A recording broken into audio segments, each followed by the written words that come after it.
Members, guests, please take your seats.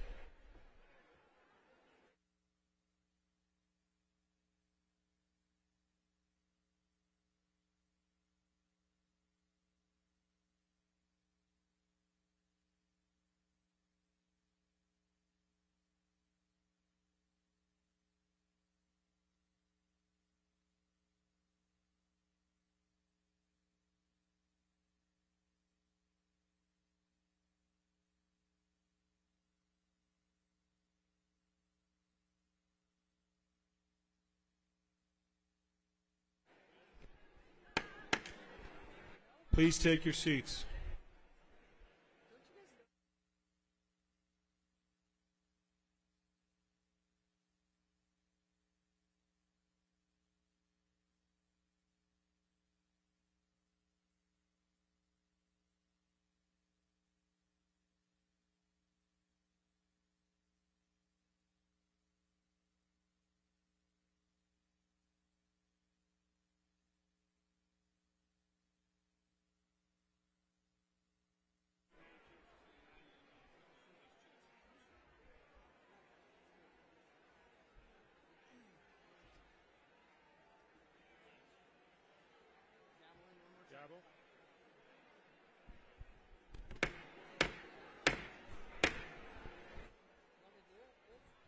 Members, please take your seats. Guests, please take your seats. You are all more than welcome to socialize after. Please take your seats now.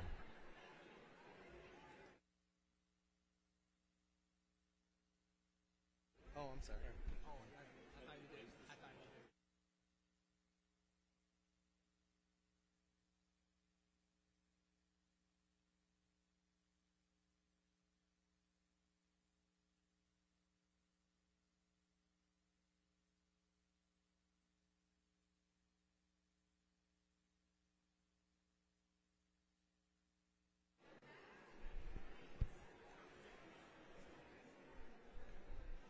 Once again, good afternoon.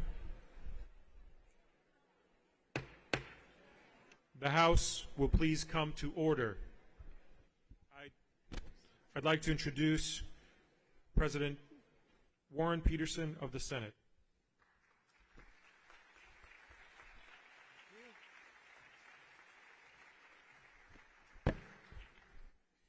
Good afternoon. Welcome. The joint session of the first regular session of the 56th Legislature is called to order.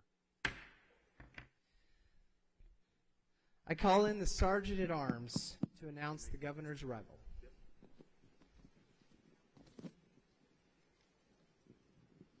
Mr. President, Mr. Speaker, the Joint Organization Committee from the Senate and the House of Representatives is waiting in the inner lobby to present Her Excellency Katie Hobbs, Governor of the State of Arizona. Will the members of the Joint Committee please escort her honor, the Governor of the State of Arizona, to the right of the podium.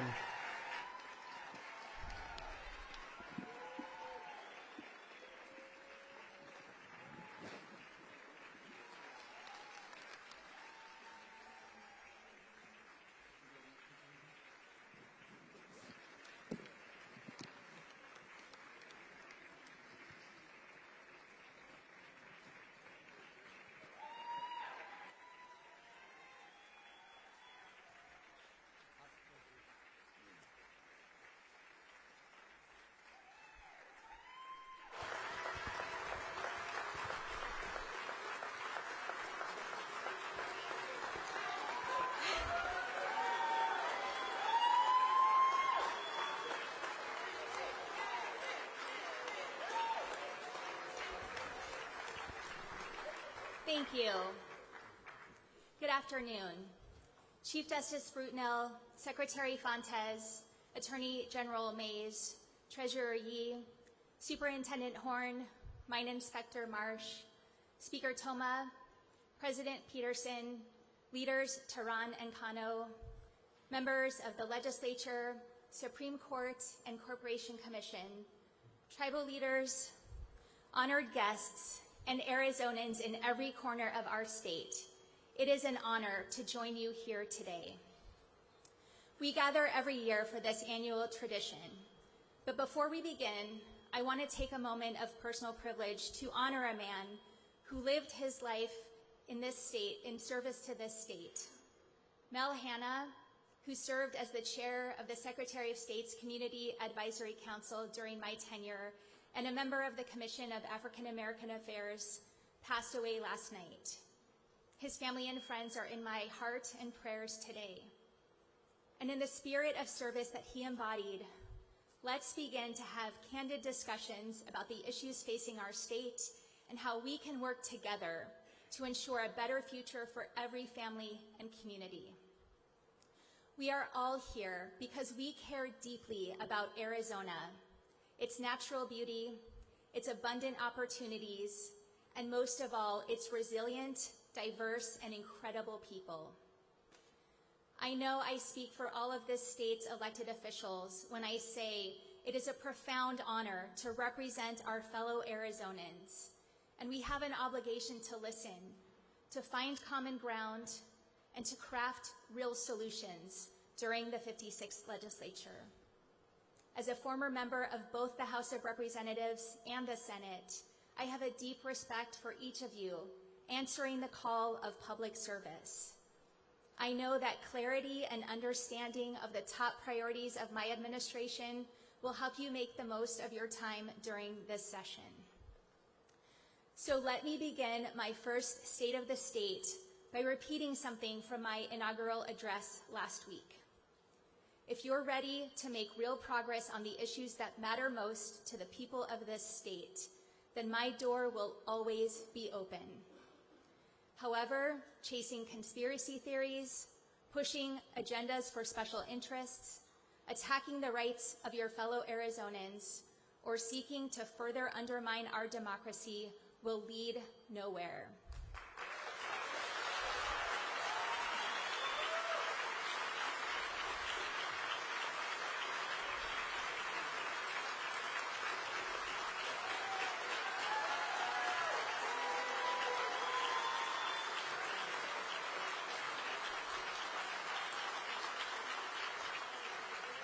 Instead, I would like to extend an invitation. Let's work together to make a significant impact in the lives of the families and communities of this state today and for years to come by lowering costs, investing in public education, securing our water future, tackling the affordable housing crisis, and other real issues that are holding back too many. The people of Arizona have sent us here to find solutions to these issues, and that's exactly what my administration will be focused on doing for the next 4 years.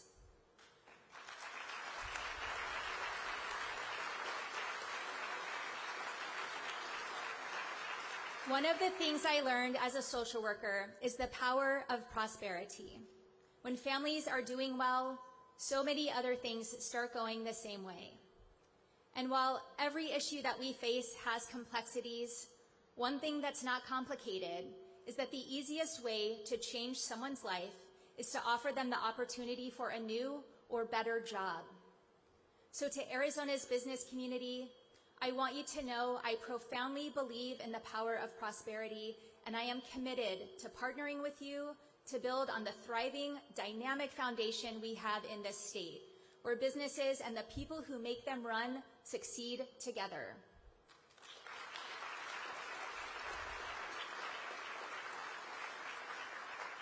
To Arizona's educators, parents, and students, you know better than anyone that education must be the top issue we tackle.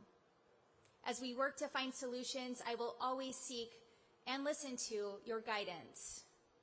To Arizona's tribal governments and nations, your voices will be heard in my administration. Your sovereignty will be respected, and your contributions will be recognized as we move into the future.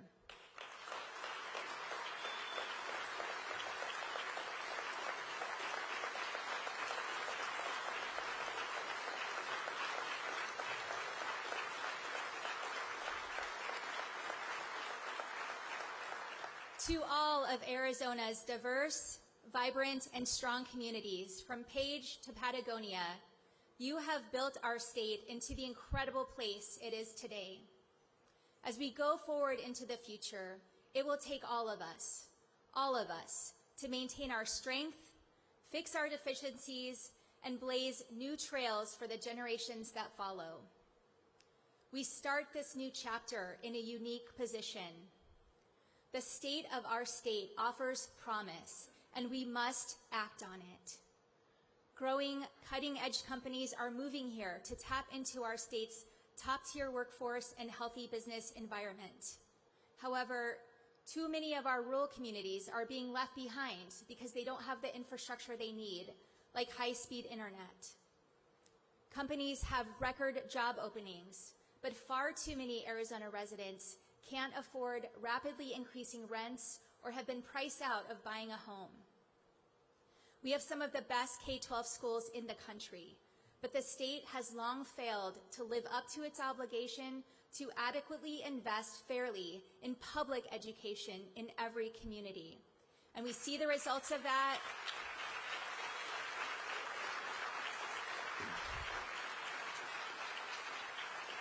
We see the results of that failure with high teacher vacancy rates and some districts with crumbling infrastructure.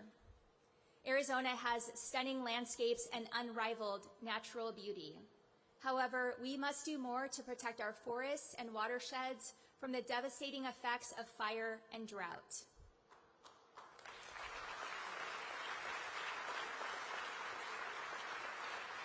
Our state has a dedicated public sector workforce, but we can do better in reflecting the diversity of our state to better serve our communities. Those who work in public service should feel empowered, and it is our responsibility to ensure barriers to accessibility and opportunities are broken down for all. As we look to the future, we cannot continue to kick the can down the road on these issues and so many others. We owe it to our fellow Arizonans, both this generation and the next, to face these challenges head on. As I said in my inaugural address, I'm an optimist, especially when it comes to Arizona. I believe we are the greatest state in this nation. I believe in our educators and our students. I believe in the men and women who protect our public safety every day. I believe in our innovators, risk takers, and entrepreneurs. I believe in our public servants. I believe in the future of our incredible state, and I know you do too. In the late Governor Rose Mofford's 1989 State of the State address, she spoke about difficult choices as she challenged the legislature to do the right thing, funding elementary and high school education, supporting our state's healthcare system access, and other critical challenges of her time. No one should be surprised that Governor Mofford fought for the right thing and chose not to back down from those challenges. She had a deep understanding of what the people of Arizona wanted and what they needed. As a Democratic governor working with Republican lawmakers, she knew when to find bipartisan compromise and when to stand firm in her beliefs. As we begin to write this new chapter for the state we all love, I ask that we all take inspiration from Governor Mofford's actions and look toward the future, to the partnerships we will forge, to the challenges we will overcome together, to the good we will do for our fellow Arizonans.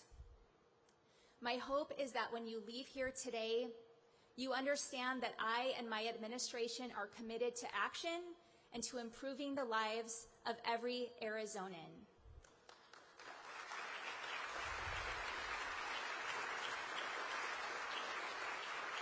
And if you are committed to those same ideals, then I am ready to work side by side with you, no matter your party registration. With that, here are my priorities as we build a resilient, innovative, and prosperous Arizona for everyone. Education gave me a chance to climb my way up and build a better life. And I know that's true for countless other Arizonans and for many here in this chamber today. And that's why I've spent so much of my public life fighting for better schools and to level the playing field. And that's exactly what I'll continue to do as governor. However, before we talk about steps we'll take to improve K-12 education going forward, we must first address the potential catastrophe that will happen in just a few months if the legislature does not act to address the archaic funding cap, officially known as the aggregate expenditure limit, by March 1st. As part of last year's budget negotiations, a promise was made that a special session would be called to override this limit that's based on an out-of-date 40-year-old funding formula that's holding our public schools hostage. That promise was not kept. We must make this right.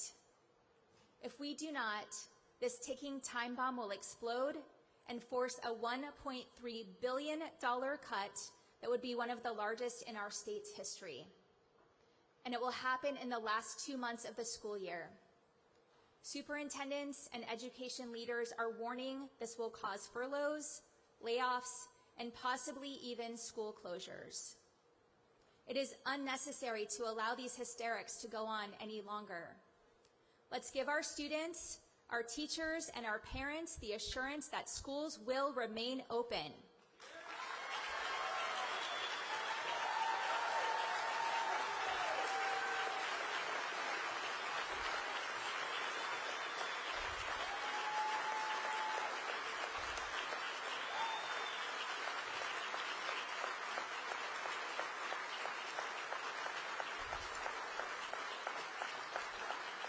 The solution is simple, and it doesn't cost another penny to do the right thing.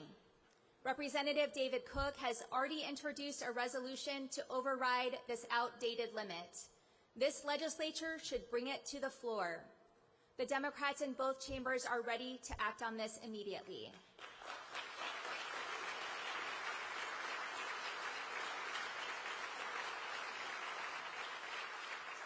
Looking beyond this pressing issue, Arizonans have made clear it's time to rebuild and reinvest in our public schools. For years, our leaders have chosen to ignore parents, teachers, and students who know we can have the greatest public education system in the nation, but instead are too often saddled with crumbling infrastructure and crowded classrooms. And rather than doing the right thing and facing these challenges head on, the previous legislature passed a massive expansion of school vouchers that lacks accountability and will likely bankrupt this state. In fact, funding this expansion is poised to cost Arizona taxpayers an estimated $1.5 billion over the next 10 years if left unaddressed. That's why when my budget is delivered on Friday, you will see that it truly invests in public schools and students, ensuring we are a prepared Arizona. We will begin with our public school teachers, who continue to be caught in the middle of crises of our own making, and for thousands of them, it's too much. 1 in 4 teachers leave Arizona schools each year, which is the highest rate in the nation. As a result, more than 2,500 classroom educator positions are vacant. As the sister of 2 public school teachers, I see how hard they work every day on behalf of their students. So to the teachers and education support professionals of our state, I see you, I respect you, and I will always stand up for you.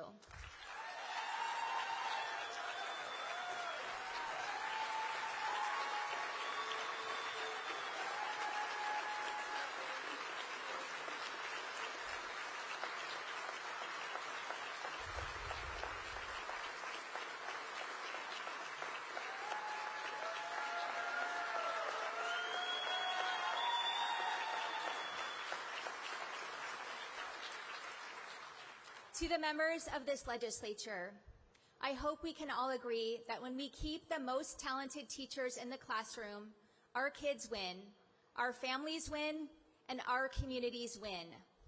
That's why I'll be launching an educator retention task force to develop a thorough framework and make recommendations to improve class sizes, resources, working conditions, and other factors that will put us on a path to fix these issues and retain educators. The reality is, we don't have an educator shortage. What we have is a retention crisis.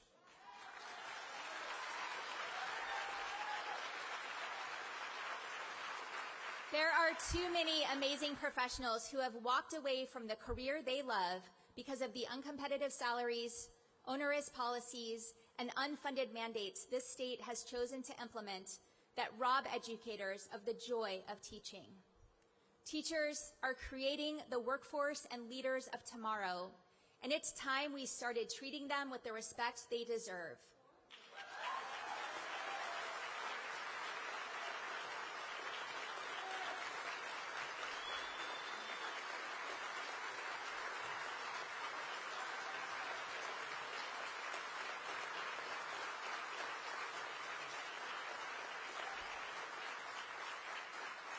For the last 5 years, Arizona has been involved in a lawsuit about school facilities funding.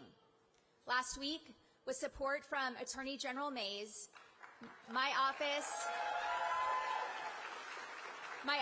led the successful effort to put the brakes on a costly and wasteful trial scheduled to start today so that we can focus on solving problems instead of needlessly paying lawyers millions to fight in court.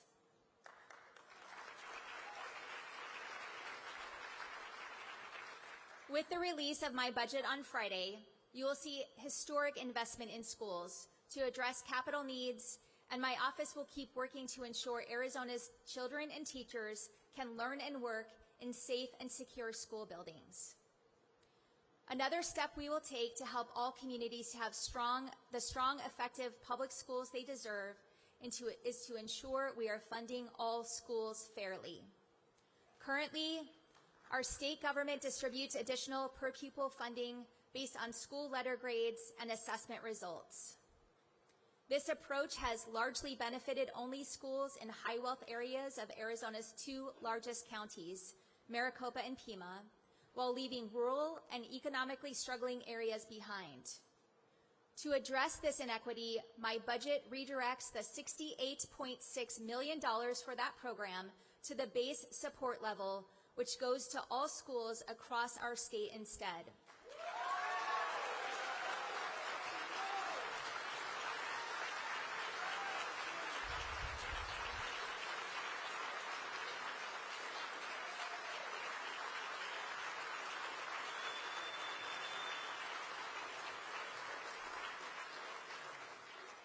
Let me go on the record to say that any school that accepts taxpayer dollars should have to abide by the same accountability standards that all district schools do.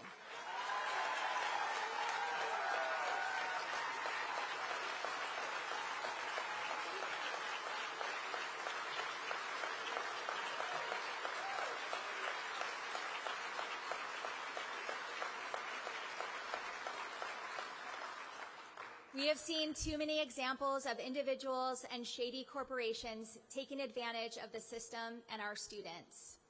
Let's work together to require that any school that accepts public dollars also participates in the Auditor General's annual school district spending report, as well as take other steps to ensure our taxpayer dollars are going where they should and being spent properly.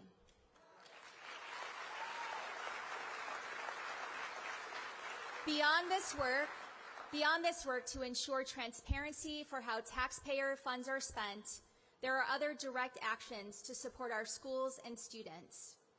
We need to prioritize hiring social workers and counselors for our schools to address the mental health crisis among children and teens.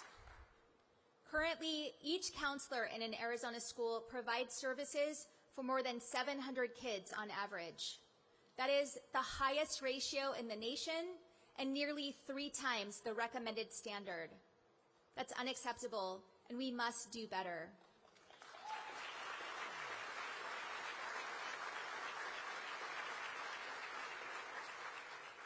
I strongly urge legislators to continue bringing solutions to my desk to ensure our public schools in all communities have the resources they need to help our kids succeed.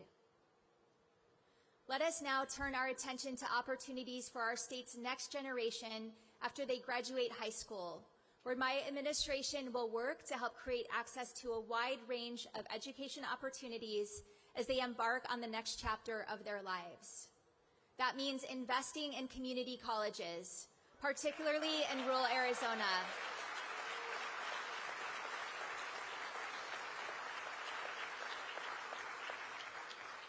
As well as dual enrollment programs statewide. So no matter where a young adult lives, they have the opportunity to earn college credit or get a good paying job.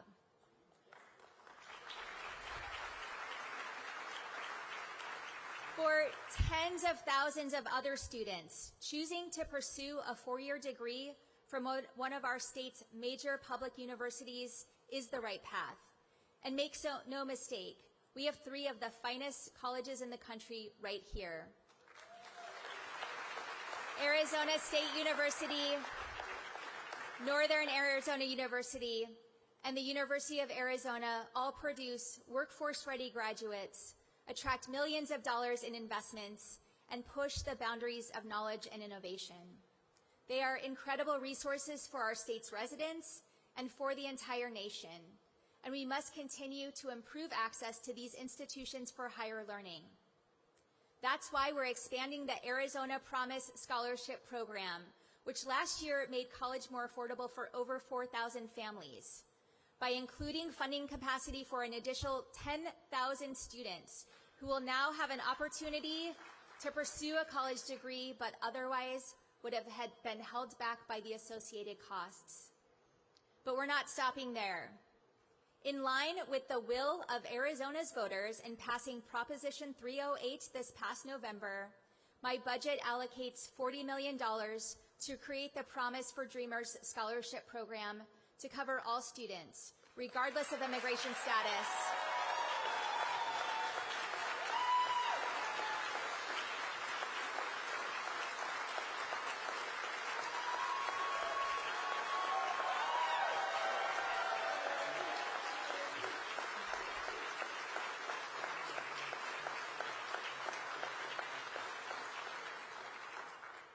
My administration is ready and willing to work with any member of this legislature to find additional solutions. Let's work together to ensure Arizona's higher education opportunities are the best in the nation and put individuals on the path to future prosperity. As we all know, we have so many reasons to be proud of Arizona. Companies are growing here, and as a result, the job market is robust. What's more, we have enormous potential on the horizon. However, we must also acknowledge the flip side of this prosperity, that too many families are getting further away from achieving the American dream due to the high cost of housing. Our state is no stranger to the boom and bust housing cycles, but this is something wholly different. 3 Arizona cities, Tucson, Mesa, and Phoenix, have seen some of the highest rent increases in the nation. The number of individuals experiencing homelessness has risen significantly in recent years. We can do better. Let's work together to ensure that here in Arizona, any person who wants to achieve the American dream or have a safe roof over their head can do so.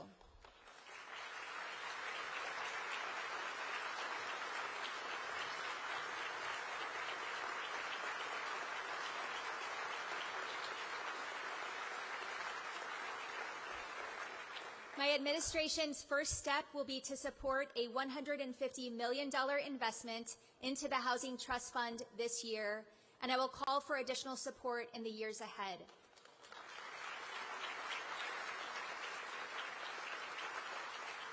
In addition to these measures, last week I signed an executive order reestablishing the Interagency and Community Council on Homelessness and Housing. This council will help coordinate and foster collaboration among state and local agencies, the private sector, and nonprofits to help identify solutions for individuals and families experiencing homelessness or struggling with housing affordability. Beyond housing, our efforts to support individuals and families must address the rising costs of everyday items and services. Even as our state continues to be an incredible place to live and work, we can do more to help our fellow Arizonans get ahead. That's why my budget sets aside $50 million for a state-level child tax credit for families earning less than $40,000 a year to help pay for the rising costs of basic necessities for their children.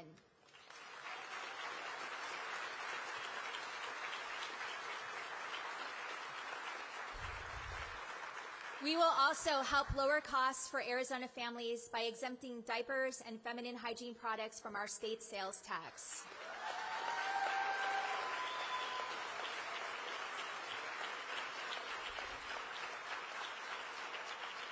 These everyday items add up, and we can and should help provide this relief to individuals and families who too often must choose between paying their bills or paying for the things they need to be healthy.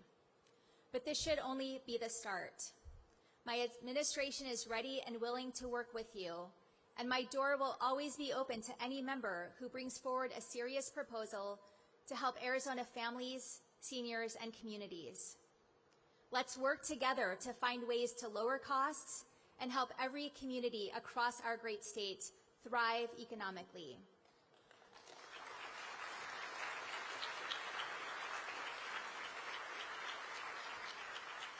Every community across our state also deserves to be safe.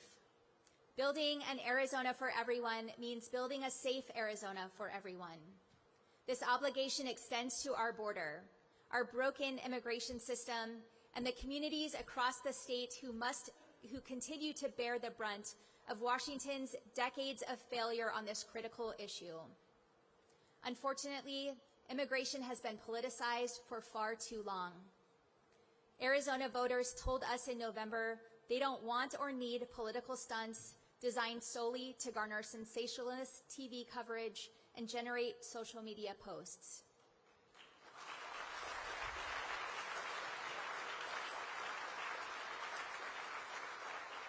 Speak to leaders in border communities and across our state, and it's clear they need real solutions after decades of failed leadership by both parties. We must take a holistic, realistic, and humane approach to help solve this issue. That means supporting sheriffs and local law enforcement in impacted communities, and it also means supporting community centers and hospitals. I am encouraged by the White House's recent actions to finally visit the border and to start proposing real steps to begin addressing the problems of the current system. And while optimistic, I will also continue to push Congress to do its job and pass comprehensive immigration reform.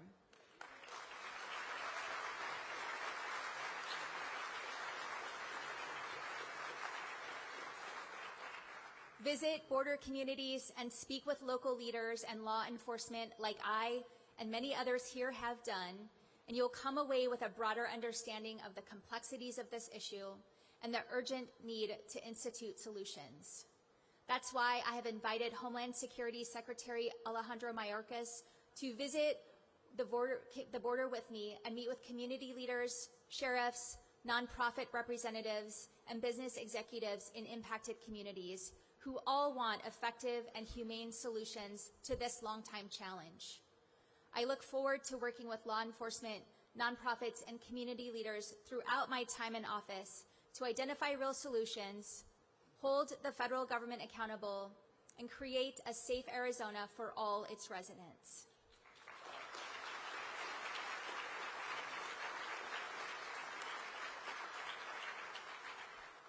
Now, ensuring a strong, safe future for Arizona means defending the freedoms of all its residents.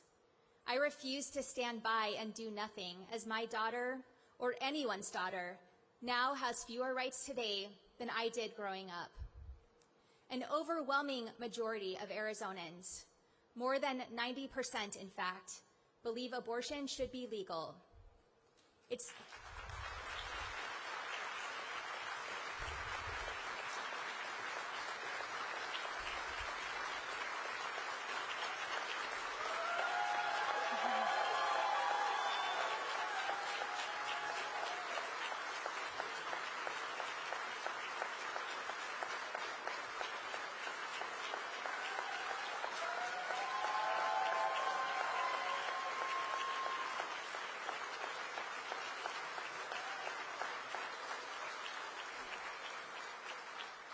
It's time we all heed the message of the people of this state and meet this moment to ensure that we can always make our own healthcare decisions.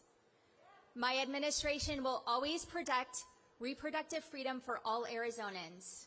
I will not support, and I will use every power of the governor's office to stop any legislation or action that attacks, strips, or delays the liberty or inherent right of any individual to decide what's best for themselves or their families.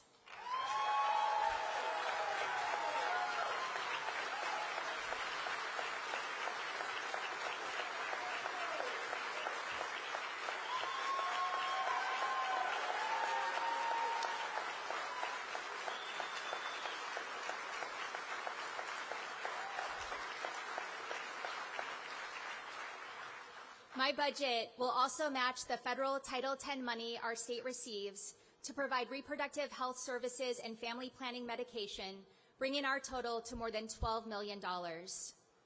This step will increase the program's impact here in Arizona for significantly more low-income women.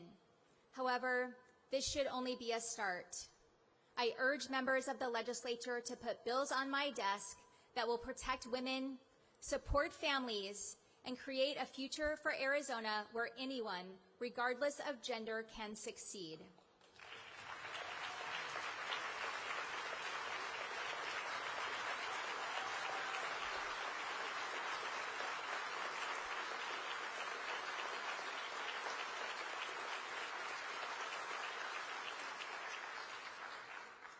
Finally, none of the solutions or even the future I've spoken about today will be possible without our state's most precious resource, water. We must talk about the challenge of our time.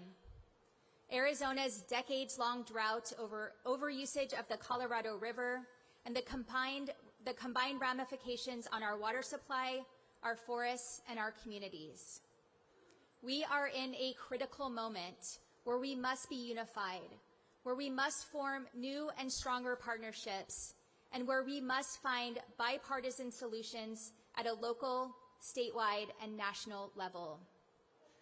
This issue does not stop at state or international borders. We will all thrive together in the future, or we will all be left with the catastrophic results of our failures. From the work our current Senators Sinema and Kelly are leading, to the accomplishments of former Senator John Kyle and former Governor Bruce Babbitt, to decades of efforts by Arizonans before them, our state's leaders are at their best when they reach across the aisle for pragmatic solutions on this issue.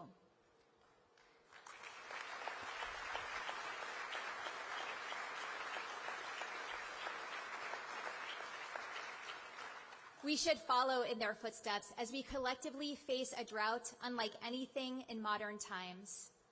On January 1st, the Colorado River Tier 2 mandatory water cuts went into effect, meaning Arizona will lose 21% of our water that comes from the most important river in the country. This equates to reducing our usage by 592,000 acre-feet just this year. We must also all understand this. Barring a miracle from nature, it will likely get worse before it gets better. This should be a wake-up call for all of us, because it will take all of us to solve it. Legislators, public officials, the business community, each and every one of us must commit to the partnerships needed to avoid this. The foundation of those partnerships must be rooted in transparency and honesty about the facts and what we are collectively facing. For those reasons, in the next few minutes, you'll receive a previously unreleased report by the Department of Water Resources that shows that portions of Phoenix's Far West Valley are currently short of the 100-year Assured Water Supply Program by 15% today. This report unequivocally shows that we have to act now, or this will only be the first new area that faces this kind of shortage. I don't understand and do not in any way agree with my predecessor choosing to keep this report from the public and from members of this legislature. However, my decision to release this report signals how I plan to tackle our water issues openly and directly.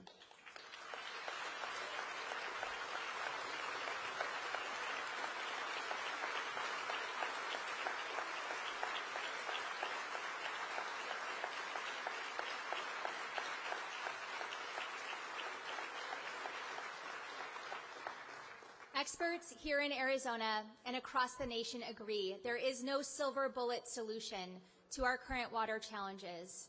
We must evaluate and invest in both short and long-term efforts that will help us achieve our goals. This reality drives the three components of my plan for a resilient Arizona.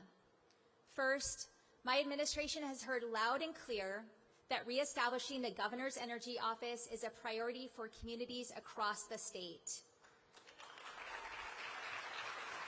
In response, we will relaunch this entity as the Governor's Office of Resiliency, which will focus on water, energy, and land use solutions. This office will help coordinate efforts with the many departments, tribal governments, universities, organizations, and others involved in this effort. Arizona needs partnerships on a local, state, regional, and national level, and I intend to put us in the best position to do so. Next, my administration will issue an executive order to launch the Governor's Water Policy Council to modernize and expand the Arizona Groundwater Management Act.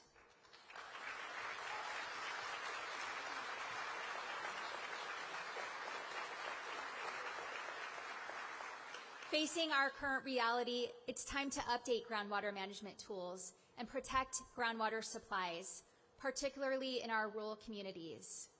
We must take these actions today because in many parts of our state, there are effectively no restrictions on groundwater pumping, and local communities have little to no support to manage water supplies. As a result, a new water user can move in, dig a well, and pump as much water as possible, even if it dries up the community's aquifer. This is why you see a Saudi Arabian conglomerate pumping local groundwater nearly unchecked in La Paz County today to grow water-intensive crops and send them to the other side of the planet. We all know that's not right. Our groundwater should be used to support Arizonans, not foreign business interests.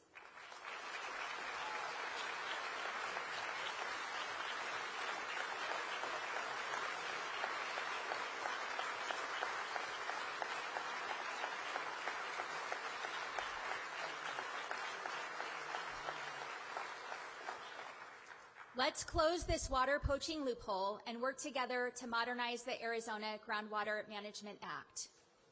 In addition to this action, my budget allocates funds to help rural communities set up active management areas. All cities and towns in our state need to proactively manage our groundwater, and by funding this program, we're providing a powerful tool to ensure we strike a balance between usage and recharging our water table. For the last part of this approach, I look to you, members of the legislature. We are all in this together. Bring forward innovative solutions to this challenge of our time. We cannot let the same old partisan fights drag us down.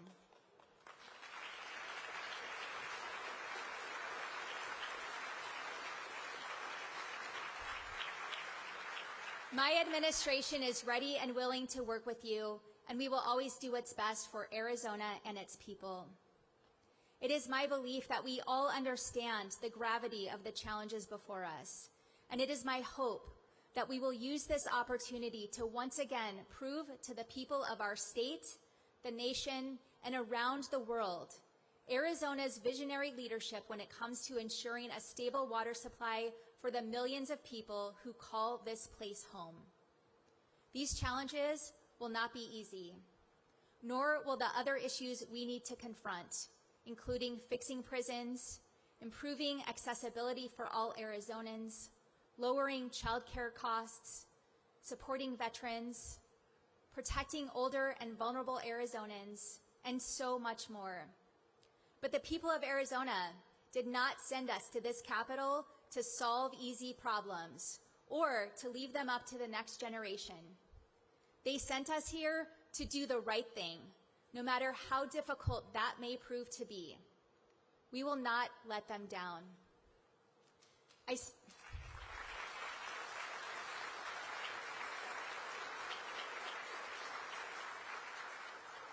spoke earlier in these remarks about Governor Mofford and how she challenged lawmakers to choose action to solve the challenges of their time. Perhaps nothing in her speech did more to drive home the urgency of the time than these words she shared in the conclusion. We cannot delay. Opportunities fade. Arizona's future hangs in the balance. I say to you, join with me in making these difficult decisions, and together we will journey towards the next frontier. They did just that, and together they put Arizona on a path to prosperity and improved the lives of millions of families. It is my sincere hope that we can do the same at this moment more than 30 years later. In the days, months, and years ahead of all-night budget negotiations, marathon voting sessions, and seemingly impassable disagreements, let us never forget that we all hold a deep love for this state. We are here because we want to ensure the generations that follow have a chance to also discover that love. Thank you for committing to public service, for your partnership in finding real solutions, and for the contributions we will all make going forward as we build an Arizona for everyone. Now let's get to work.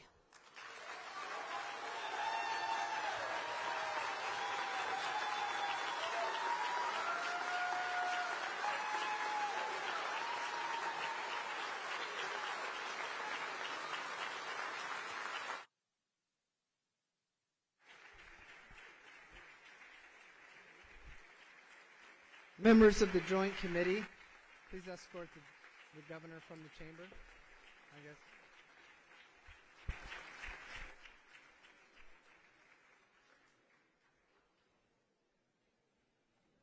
Thank you all for your attendance. With that, the joint session of the regular first session of the, can you hear me? Okay. The joint session of the first regular session of the 56th legislature is now adjourned.